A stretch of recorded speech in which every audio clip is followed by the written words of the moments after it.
আসসালামু আলাইকুম। এটিএন বাংলা সংবাদে সবাইকে স্বাগত জানাচ্ছি সীমা খান। শুরুতেই বিআরবি কেবলস সংবাদ শিরোনাম। নির্বাচনে সবার জন্য লেভেল প্লেইং ফিল্ড তৈরি করছে সরকার। প্রেস সচিব শফিকুল আলম। ভোটের দুটি টাইম ফ্রেম দিয়ে রোডম্যাপ আগেই দিয়েছেন প্রধান উপদেষ্টা। চলতি মাসের মধ্যে জাতীয় নির্বাচনের রোডম্যাপ ঘোষণা না করলে গণতান্ত্রিক রাজনৈতিক দলগুলো নতুন সিদ্ধান্ত নিতে বাধ্য হবে, হুঁশিয়ারি সালাউদ্দিন আহমেদের। নিজেদের মধ্যে ঐক্য এবং তরুণদের সমর্থন ধরে রাখার উপর নির্ভর করছে জাতীয় নাগরিক পার্টির সাফল্য ব্যর্থতা, অভিমত বিশ্লেষকদের।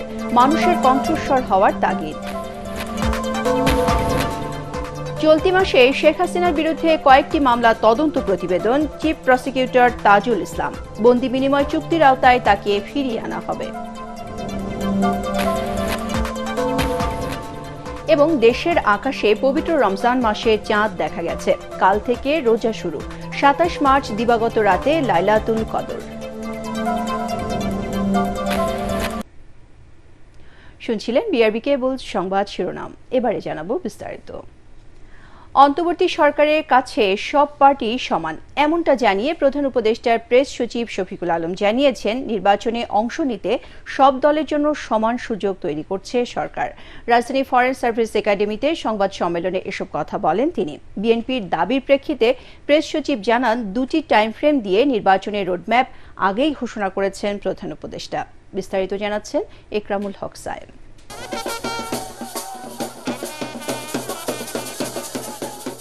জুলাই গণ অভ্যুত্থানের সম্মুখ সারির ছাত্রনেতাদের নেতৃত্বে শুক্রবার যাত্রা শুরু করেছে নতুন রাজনৈতিক দল জাতীয় নাগরিক পার্টি।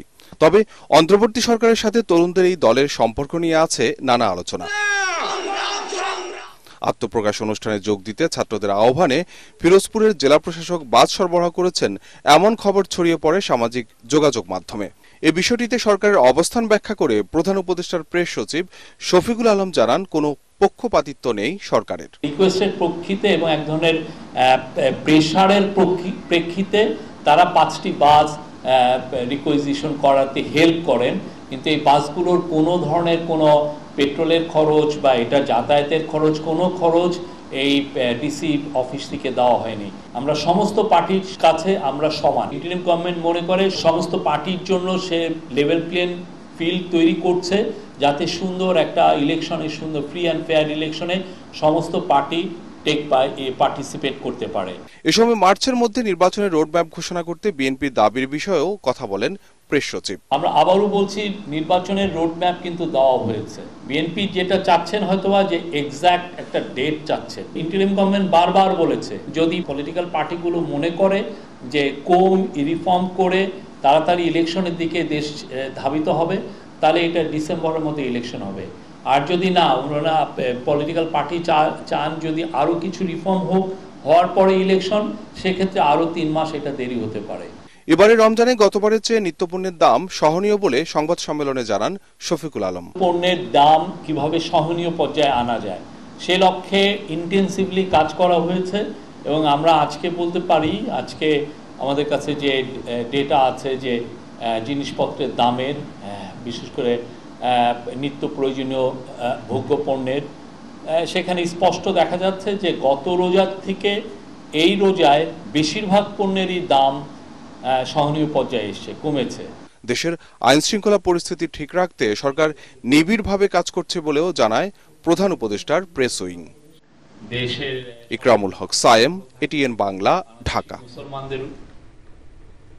চলতি মাসের মধ্যে জাতীয় নির্বাচনের রোডম্যাপ ঘোষণা না করলে গণতান্ত্রিক রাজনৈতিক দলগুলো নতুন সিদ্ধান্ত নিতে বাধ্য হবে বলে হুঁশিয়ারি দিয়েছেন বিএনপির স্থায়ী কমিটির সদস্য সালাউদ্দিন আহমেদ। নতুন রাজনৈতিক দলকে স্বাগত জানিয়ে তিনি বলেন, যারা জাতীয় নির্বাচনের আগে স্থানীয় নির্বাচন, নতুন সংবিধান বা গণপরিষদের কথা বলছে, তারা গণতান্ত্রিক উত্তরণের পথকে দীর্ঘায়িত করতে চায়। বিস্তারিত থাকছে কামরুজ্জামান রাজীবের রিপোর্টে। তৃণমূলের রাজনীতি ঘিরে আগে মাটি পরে গাছ। গণতন্ত্র পুনরুদ্ধার সংগ্রামে খালেদা জিয়া ও তারেক রহমানের ত্যাগ ও নেতৃত্ব শীর্ষক আলোচনা সভার আয়োজন করে ন্যাশনালিস্ট রিসার্চ ফাউন্ডেশন। রাজধানীর ডিপ্লোমা ইঞ্জিনিয়ার্স ইনস্টিটিউট মিলনায়তনে অনুষ্ঠানে সংগঠনের আহ্বায়ক সাংবাদিক সৈয়দ আবদাল আহমেদ রচিত খালেদা জিয়ার জীবনী ভিত্তিক নন্দিত নেত্রী খালেদা জিয়া বইয়ের মোড়ক উন্মোচন করা হয়। এতে অংশ নিয়ে গণতন্ত্র প্রতিষ্ঠায় খালেদা জিয়া ও তারেক রহমানের আত্মত্যাগের কথা তুলে ধরেন বক্তারা। প্রধান অতিথির বক্তব্যে বিএনপি নেতা সালাউদ্দিন আহমেদ বলেন, সংস্কারের সাথে নির্বাচনের কোনো সম্পর্ক নেই। দ্রুত গণতন্ত্রের পথে উত্তরণে চলতি মাসেই জাতীয় নির্বাচনের রোডম্যাপ দিতে হবে। মাননীয় প্রধান উপদেষ্টা, আপনি এই নিয়ে বিনিয়ে আর বলার প্রয়োজন নেই। বিদেশি সংবাদ সংস্থাকে আপনি সাক্ষাৎকার দিয়ে বলতে পারেন যে আমরা ডিসেম্বরের মধ্যে নির্বাচন অনুষ্ঠানের জন্য চেষ্টা করছি। তা আপনি দেশে একটা সংবাদ সম্মেলন করে কেন রোডম্যাপ দিতে পারেন না?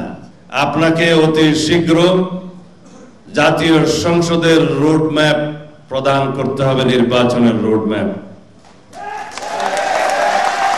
যদি আপনি কোনো বাহানায় এই মাসের মধ্যে জাতীয় সংসদ নির্বাচনের রোডম্যাপ প্রদান না করেন, তাহলে সেটা আমরা রাজনৈতিকভাবে গণতান্ত্রিক শক্তিগুলো বসে আমাদেরকে পুনরায় নির্ধারণ করতে হবে আমরা কোন প্রক্রিয়ায় গণতান্ত্রিক এ সময় নতুন রাজনৈতিক দলের সংবিধান পুনর্লিখন ও গণপরিষদ নির্বাচনের দাবির উদ্দেশ্য নিয়ে প্রশ্ন রাখেন তিনি।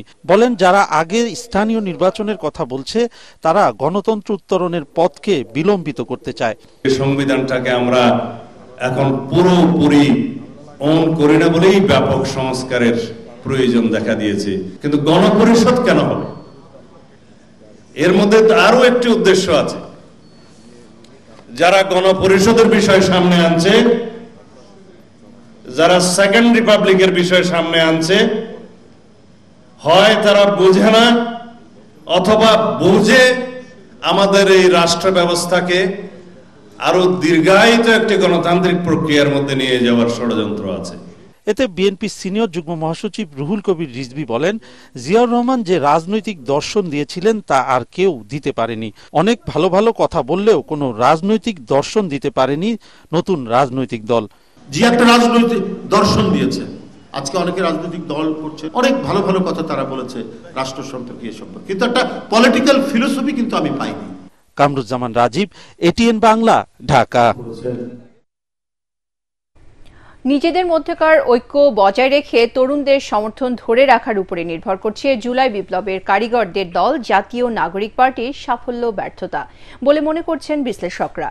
গণ অভ্যুত্থানের পর নতুন রাজনৈতিক দল দেশবাসীর কাছে কাঙ্ক্ষিত ছিল জানিয়ে রাজনৈতিক বিশ্লেষকরা বলছেন, ঘোষণাপত্র বাস্তবায়নে দৃশ্যমান ভূমিকা রাখতে পারলে এদেশের মানুষের বড় সমর্থন পাবে তরুণদের দলটি। সেই সাথে কোনো পন্থী না হয়ে দেশের স্বার্থে আপামর মানুষের কণ্ঠস্বর হওয়ার তাগিদ দেন তারা।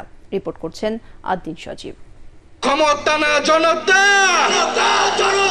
ইয়াপস না সংগ্রাম। 24-এর অভ্যুত্থানে দেশের রাজনীতিতে বড় পট পরিবর্তন করে দুঃশাসনের পতন হলো যাদের নেতৃত্বে।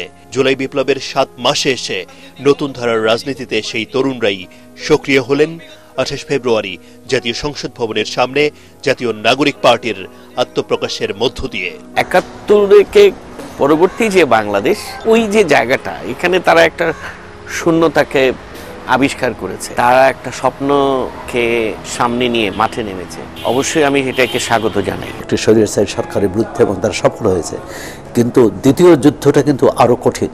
আর সেটি হচ্ছে যে দেশ নির্মাণ। এই ভূখণ্ডের সবার স্বার্থ, অধিকার, মর্যাদা প্রতিষ্ঠা হয়, যেটি আমাদের স্বাধীনতার ঘোষণাপত্রে আছে। নতুন রাজনৈতিক দল মানুষের আকাঙ্ক্ষা বাস্তবায়নে কতটা সফল হবে কিংবা কতটা বৈচিত্র্য আনতে পারবে দেশের রাজনীতিতে, তা নিয়ে আশা জাগলেও জনমনে আছে নানা প্রশ্ন। বাংলাদেশের ইতিহাস বলে প্রতিটি পরিবর্তনের পর জনগণের মধ্যে আকাঙ্ক্ষা তৈরি হয়। তারা বিভেদের বদলে ঐক্য এবং প্রতিহিংসার বদলে সামাজিক রাজনৈতিক সম্প্রীতির কথা বলেছে।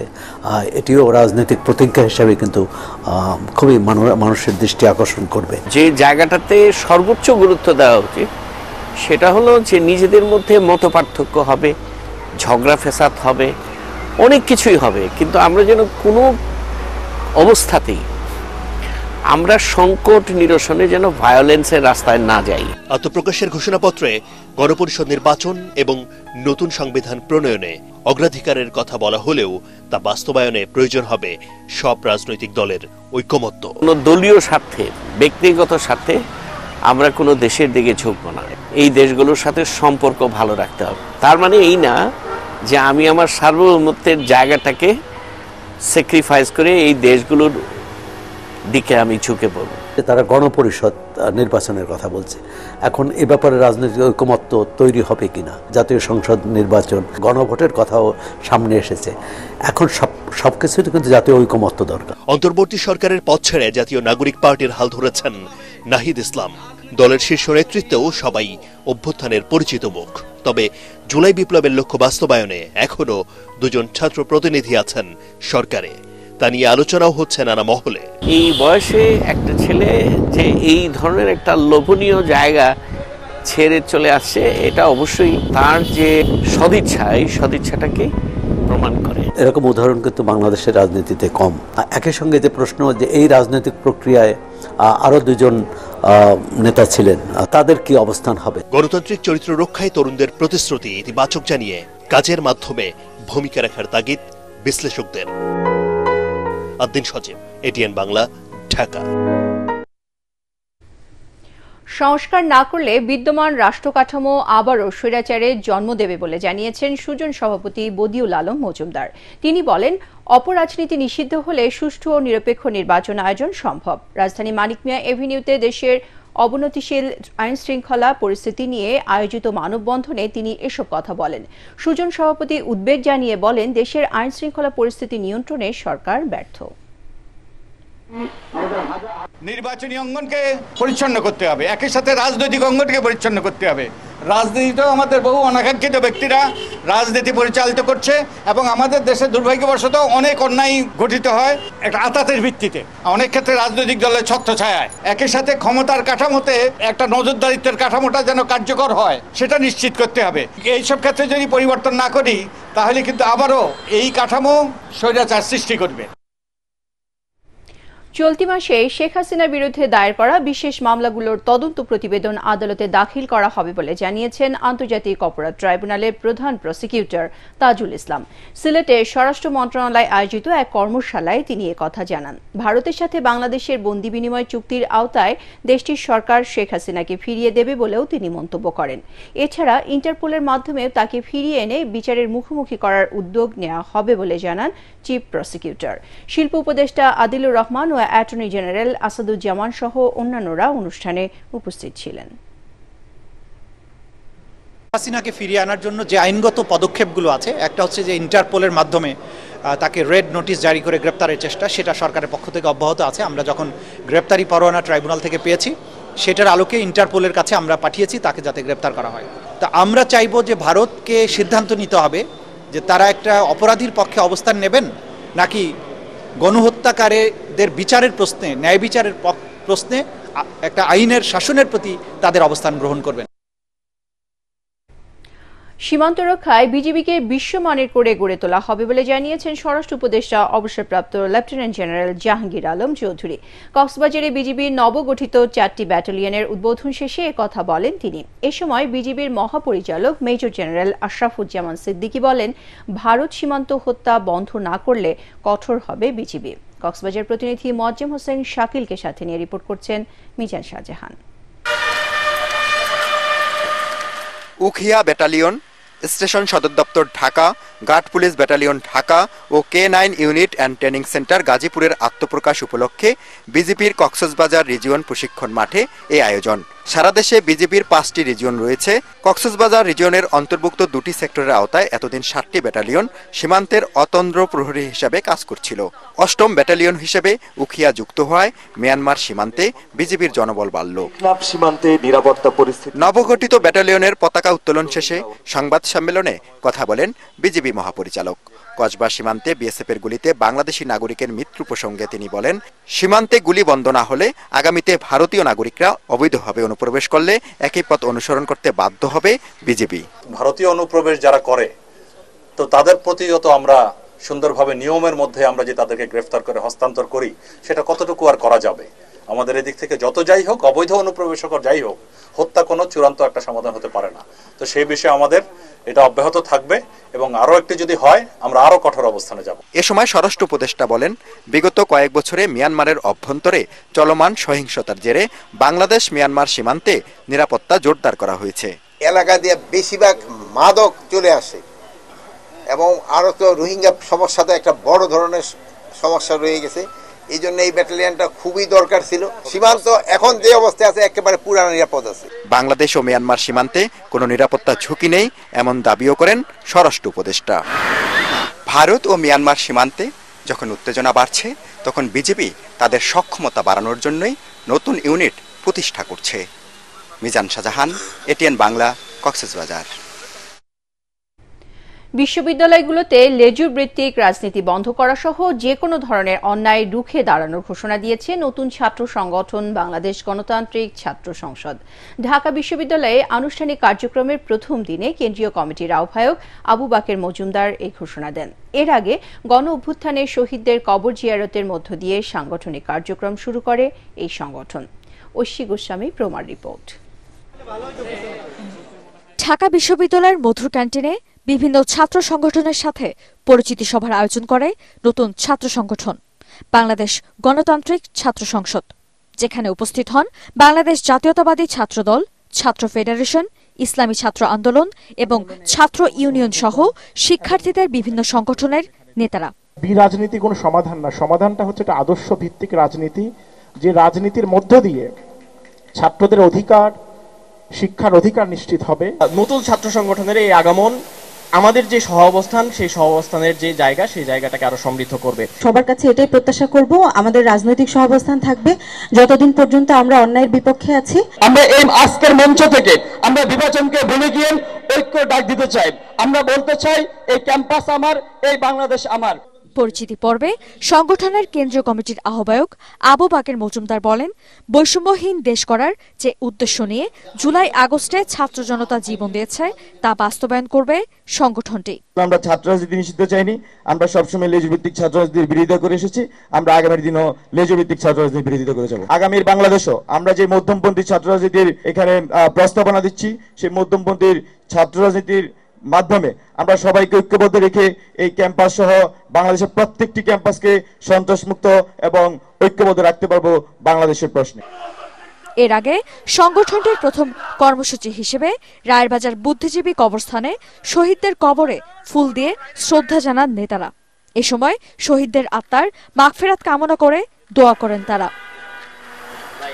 ঐশী গোস্বামী প্রমা, এটিএন বাংলা, ঢাকা। রোজায় রাজধানীর আইন শৃঙ্খলা পরিস্থিতি নিয়ন্ত্রণে বিশেষ নিরাপত্তা ব্যবস্থা নিয়েছে ঢাকা মহানগর গোয়েন্দা পুলিশ ডিবি। রাজধানী মিন্টো রোডে ডিএমপি মিডিয়া সেন্টারে এক সংবাদ সম্মেলনে অতিরিক্ত কমিশনার রেজাউল করিম মল্লিক জানান, পতিত স্বৈরাচার সরকারের অনেকেই আইন শৃঙ্খলা পরিস্থিতি অশান্ত করার অপচেষ্টা চালিয়ে যাচ্ছে।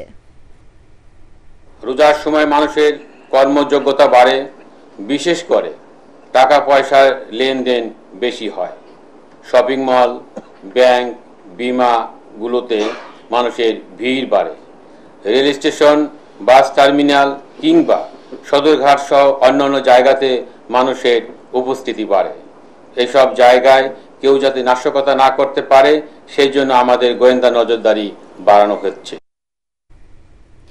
বছর ঘুরে আবার এলো পবিত্র মাহে রমজান। মহান আল্লাহর অশেষ রহমত, মাগফিরাত ও নাজাত লাভের মাস এটি। এই মাসের যথাযথ গুরুত্ব ও মর্যাদা রক্ষা করা এবং বেশি বেশি ইবাদত বন্দেগীর মাধ্যমে মহান রাব্বুল আলামিনের নৈকট্য লাভে মনোনিবেশ করার পরামর্শ ইসলামী চিন্তাবিদদের। শারফুল আলমের রিপোর্ট।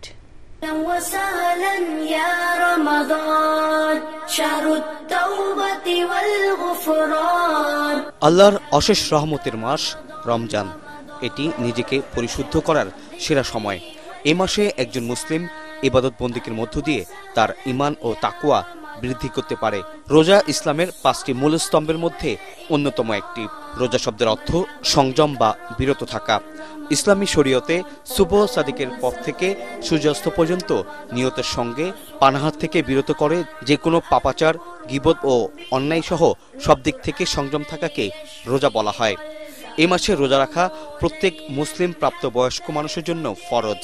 রমজান মাস কোরআন নাজিলের মাস, আর কোরআনের উপকার পাওয়ার জন্য তাকওয়ার প্রয়োজনীয়তা একান্ত অপরিহার্য। আর এই তাকওয়ার গুণ অর্জন হয় রমজানের সিয়ামের মাধ্যমে।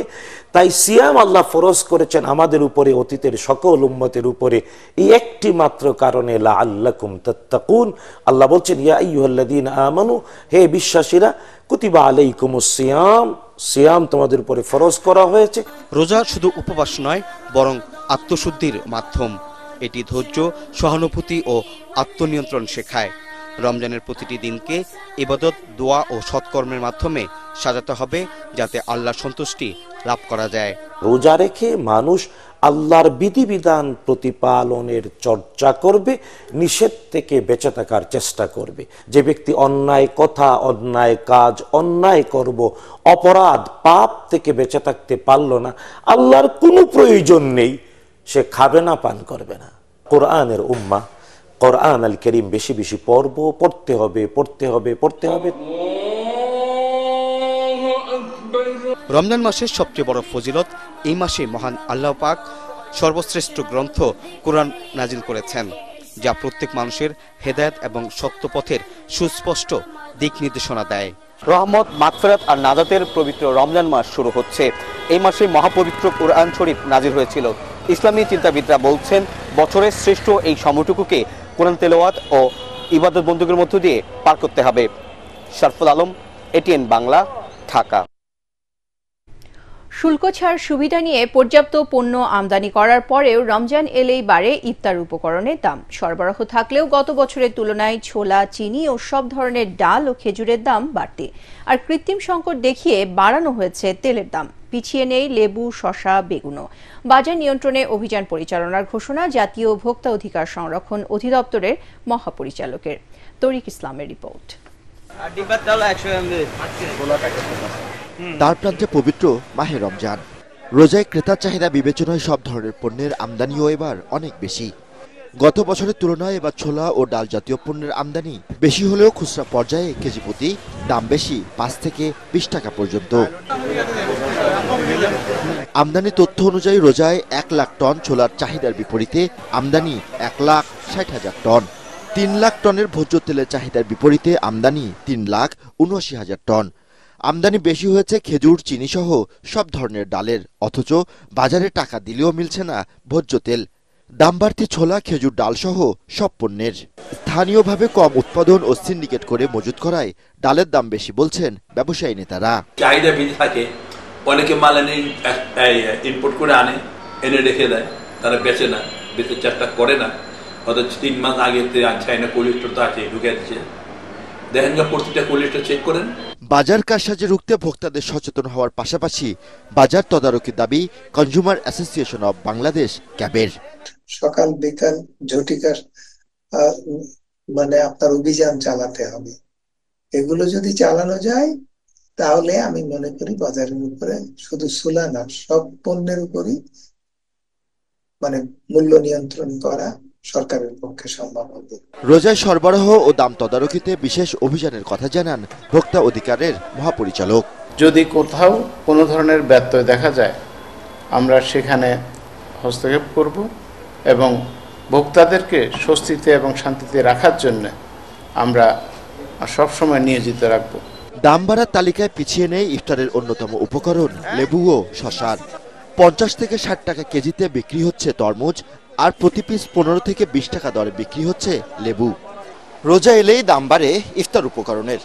রোজাদারদের সুবিধার্থে মধ্যপ্রাচ্য সহ বিশ্বের উন্নত দেশগুলো যখন প্রতিযোগিতায় নামে পণ্যের দাম কমাতে, সেখানে বাংলাদেশের অবস্থান সম্পূর্ণ উল্টো। সাধারণ মানুষ বলছে, ব্যবসায়ীদের অতি মুনাফার কারণেই বাড়ছে ইফতারের উপকরণ সহ নিত্য পণ্যের দাম, যেখানে বাজার মনিটরিং ব্যবস্থার কোনো বিকল্প নেই বলে দাবি সাধারণ ক্রেতাদের। তরিক ইসলাম, এটিএন বাংলা, ঢাকা। দেশের আকাশে পবিত্র রমজান মাসের চাঁদ দেখা গেছে। অর্থাৎ রোববার 2 মার্চ থেকে বাংলাদেশে রোজা শুরু হচ্ছে। আজ এশার নামাজের সঙ্গে তারাবির নামাজ পড়বেন ধর্মপ্রাণ মুসল্লিরা। ভোররাতে রোজা রাখার উদ্দেশ্যে সেহরি খাবেন তারা। বায়তুল মোকাররমে ইসলামিক ফাউন্ডেশনের সভাকক্ষে জাতীয় চাঁদ দেখা কমিটির সভা শেষে ধর্ম উপদেষ্টা ডক্টর আফম খালিদ হোসেন এসব তথ্য জানান। একই সাথে বলেন, আগামী 27 মার্চ দিনগত রাতে পবিত্র শবে কদর পালিত হবে। ইফতার ও সাহরির সময়ে সতর্কতামূলক 3 মিনিট সময় কমিয়ে নতুন ক্যালেন্ডার প্রকাশের বিষয়ে তিনি বলেন, আলেমদের মতামত অনুযায়ী নতুন ক্যালেন্ডার করা হয়েছে। ইফতারের সময় মতোই আজান অনুষ্ঠিত হবে। এখন জানিয়ে দিচ্ছি সেহরি ও ইফতারের সময়সূচি। আজ ঢাকায় সেহরির শেষ সময় ভোর 5টা 4 মিনিট আর ইফতার সন্ধ্যা 6টা 2 মিনিটে।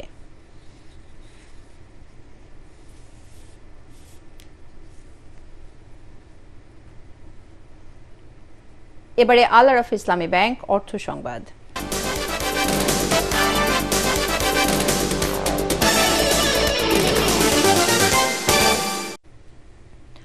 সামাজিক কর্মকাণ্ডের অংশ হিসেবে ঢাকা বিশ্ববিদ্যালয়ের অসচ্ছল ও বিশেষ চাহিদা সম্পন্ন 100 শিক্ষার্থীর মাঝে বৃত্তির চেক হস্তান্তর করল সোশ্যাল ইসলামী ব্যাংক। বিকেলে ঢাকা ইউনিভার্সিটি অ্যালামনাই অ্যাসোসিয়েশন আয়োজিত অনুষ্ঠানে বৃত্তির 36 লাখ টাকার চেক হস্তান্তর করা হয়। ঢাকা বিশ্ববিদ্যালয়ের উপাচার্য অধ্যাপক নিয়াজ আহমদ খানের হাতে চেক তুলে দেন ব্যাংকের চেয়ারম্যান ডক্টর এম সাদিকুল ইসলাম। এ সময় সোশ্যাল ইসলামী ব্যাংকের ভারপ্রাপ্ত ব্যবস্থাপনা পরিচালক নাজমুস সাদাত, অ্যাসোসিয়েশনের সদস্য সচিব আব্দুল বাড়ি ড্যানি অন্যান্যের মধ্যে উপস্থিত ছিলেন। এবারে পারটেক্স খেলার খবর।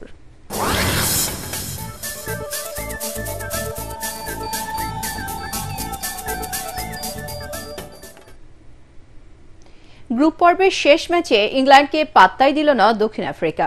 7 উইকেটে দাপুটে জয়ে গ্রুপ চ্যাম্পিয়ন হয়ে সেমিফাইনাল নিশ্চিত করল প্রোটিয়ারা। বি গ্রুপ থেকে সেমি নিশ্চিত করা আরেক দল অস্ট্রেলিয়া। মাত্র 180 রানের টার্গেটে নেমে 47 রানে 2 উইকেট হারায় দক্ষিণ আফ্রিকা। তৃতীয় উইকেটে ভ্যান ডার ডুসেন ও ক্লাসেন 122 বলে 127 রানের জুটি গড়ে জয়টাকে হাতের নাগালে আনেন। ক্লাসেন 64 রানে বিদায় নিলেও দলকে জিতিয়ে ডুসেন 72 রানে অপরাজিত থাকেন। শেষ পর্যন্ত 3 উইকেটে 181 রান তুলে 125 বল হাতে রেখে জয় পায় প্রোটিয়ারা। করাচিতে এর আগে টস জিতে ব্যাটিং করে 37 রানে 3 উইকেট হারিয়ে বিপর্যয়ে পড়ে ইংল্যান্ড। সে বিপর্যয় আর কাটিয়ে উঠতে পারেনি তারা। মাত্র 179 রানে গুটিয়ে যায় ইংলিশরা। প্রোটিয়ারা বোলারদের মধ্যে ম্যাচ সেরা মার্কো জ্যানসেন ও মল্ডার 3টি করে উইকেট তুলে নিয়ে ইংলিশ শিবিরে ধস নামান। 12টি দলের অধিনায়কের উপস্থিতিতে মিরপুর শেরেবাংলা স্টেডিয়ামে উন্মোচন করা হয়েছে ঢাকা প্রিমিয়ার ক্রিকেট লিগের ট্রফি। সোমবার থেকে শুরু হবে এবারের প্রতিযোগিতা। ঘরোয়া এই আসরে প্রথমবারের মতো যুক্ত হয়েছে ডিআরএস প্রযুক্তি। প্রথম পর্বের ম্যাচগুলো হবে ঢাকার 3টি ভেন্যু শেরেবাংলা স্টেডিয়াম এবং বিকেএসপি 3 ও 4 নম্বর মাঠে। উদ্বোধনী দিনে আবাহনীর মুখোমুখি হবে অগ্রণী ব্যাংক। এবার মোহামেডানের নেতৃত্ব দেবেন তামিম ইকবাল। ট্রফি উন্মোচন অনুষ্ঠানে উপস্থিত ছিলেন সিসিডিএম এর কর্মকর্তারা। ইন্টারন্যাশনাল মার্শাল আর্টে অংশ নিতে আগামীকাল রোববার হংকং এর উদ্দেশ্যে ঢাকা ছাড়বে বাংলাদেশ দল। 2 থেকে 5 মার্চ হংকংয়ে অনুষ্ঠিত হবে Hong Kong international martial art tournament. প্রতিযোগিতায় উশু ইভেন্টের সান্দা ও তাওলু বিভাগে অংশ প্রতিদ্বন্দ্বিতা করবে বাংলাদেশ দল। উশু কোচ মেসবাহ উদ্দিনের নেতৃত্বে বাংলাদেশ দলে খেলোয়াড়ের সংখ্যা 6 জন। টুর্নামেন্টের ভালো ফলাফলের জন্য 1 মাস অনুশীলন করেছে বাংলাদেশ দল। যেখানে যাচ্ছি সেখানে তো অবশ্যই ভালো প্লেয়ার থাকবে। মোটামুটি আমাদের হালকা ধারণা দিয়েছে আমাদের স্যার, শিক্ষক আমাদেরকে প্রশিক্ষণ দিয়েছে, সেইভাবে আমরা ওদের সাথে ভালো প্রিপারেশনে আমরা ফাইটটা করতে পারবো। তো বড় আসরে আমাদের প্রাপ্তিটা কতটুকু হবে এটা আসলে বলতে পারবো না, কারণ এখানে তো অনেক ট্রেনিং এর ব্যাপার আছে। সংবাদ শেষ করার আগে বিআরবি কেবল শিরোনামগুলো জানিয়ে দিচ্ছি আরো একবার। নির্বাচনের সবার জন্য লেভেল প্লেইং ফিল্ড তৈরি করছে সরকার, প্রেস সচিব শফিকুল আলম। ভোটের 2টি টাইম ফ্রেম দিয়ে রোডম্যাপ আগেই দিয়েছেন প্রধান উপদেষ্টা। চলতি মাসের মধ্যে জাতীয় নির্বাচনের রোডম্যাপ ঘোষণা না করলে গণতান্ত্রিক রাজনৈতিক দলগুলো নতুন সিদ্ধান্ত নিতে বাধ্য হবে, হুঁশিয়ারি সালাউদ্দিন আহমেদের। নিজেদের মধ্যে ঐক্য এবং তরুণদের সমর্থন ধরে রাখার উপর নির্ভর করছে জাতীয় নাগরিক পার্টির সাফল্য ব্যর্থতা। অভিমত বিশ্লেষকদের, মানুষের কণ্ঠস্বর হওয়ার তাগিদ। চলতি মাসে শেখ হাসিনার বিরুদ্ধে কয়েকটি মামলার তদন্ত প্রতিবেদন। চিফ প্রসিকিউটর তাজুল ইসলাম, বন্দি বিনিময় চুক্তির আওতায় তাকে ফিরিয়ে আনা হবে। এবং দেশের আকাশে পবিত্র রমজান মাসে চাঁদ দেখা গেছে। কাল থেকে রোজা শুরু। 27 মার্চ দিবাগত রাতে লাইলাতুল কদর। পরবর্তী সংবাদ দেখার আমন্ত্রণ জানিয়ে এখনকার মতো শেষ করছি। ATN বাংলা সংবাদ ইউটিউবে দেখতে ব্রাউজ করুন youtube.com/ATN বাংলা নিউজ। ধন্যবাদ সবাইকে।